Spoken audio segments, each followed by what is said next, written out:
explain to all of you.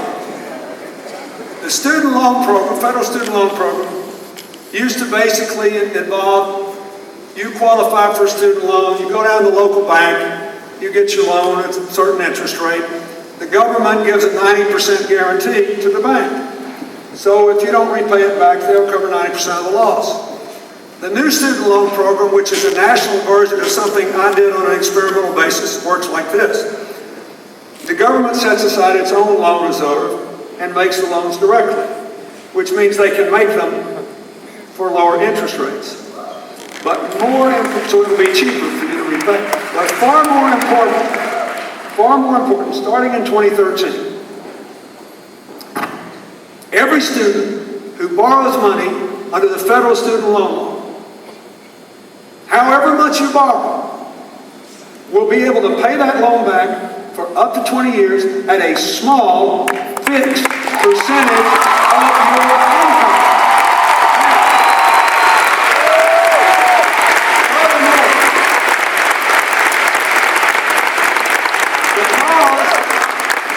Because there'll be fewer defaults, and because the program is cheaper, it will actually save $60 billion over 10 years. And all the money was put back into raising the Pell Grants and protecting the tax credit.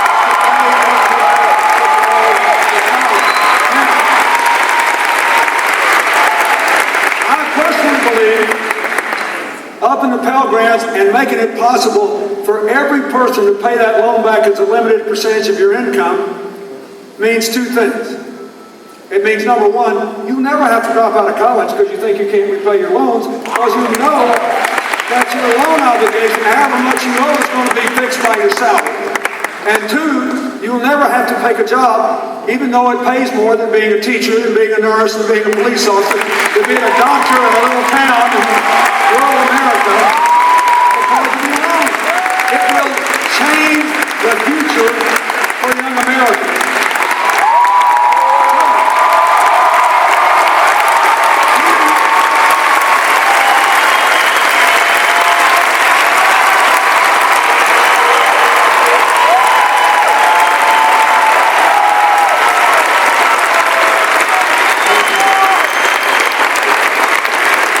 So here's what you have to decide.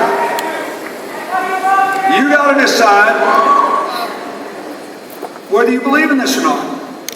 You have to decide whether it's a better path to the future to send more kids to college, more kids to community college, have the government and the business community and the education sector work together to create the jobs of tomorrow, or not. You have to decide whether it would be a good thing if we had the world's best health system and it was competitive with all these other countries in terms of how much it costs. You have to decide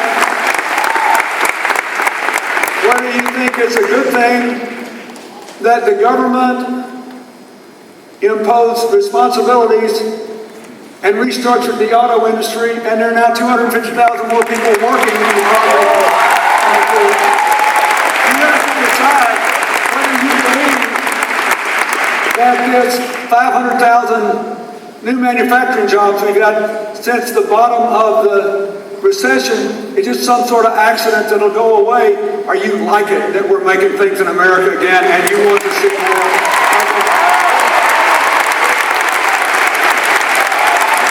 You have to decide whether you think it's just a blind accident that we've had 4.5 million private sector jobs since the economy bottomed out in 2009 and we stopped losing jobs. And that's more jobs by far than we had in the previous administration in the 7 years between the beginning and the end of the short recession they had in 2001 and the financial crash in 2008. So in 2.5 years, President Obama's plans produced more jobs than in the previous 7 years. You have to decide. You have to decide if you think that's an accident and you're willing to bet your future on it. But I'm telling you, I do not believe anybody could have healed this economy as damaged as it was in 4 years.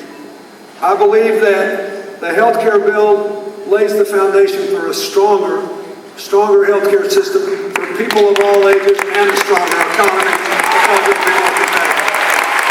I believe that bringing back manufacturing and staying in the lead in the race for a clean energy future and trying to make sure that we don't have Atlantic coast cities from Florida all the way up to New York flood because we didn't do anything about global warming when we can create a new economy.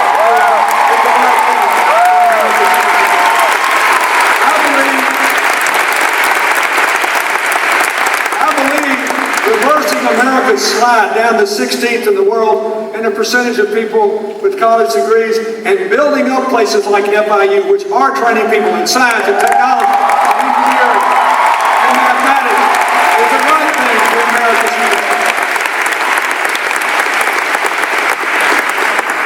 People ask me from time to time, I was in an interview today and this guy said, "What are you most proud of?" And I said, "Well, about when I served." I said, "I'm glad we had more jobs." But the most stunning statistic is that we moved 100 times as many people out of poverty into the middle class as in the previous 12 years. Why? Because that means the American dream is alive and well.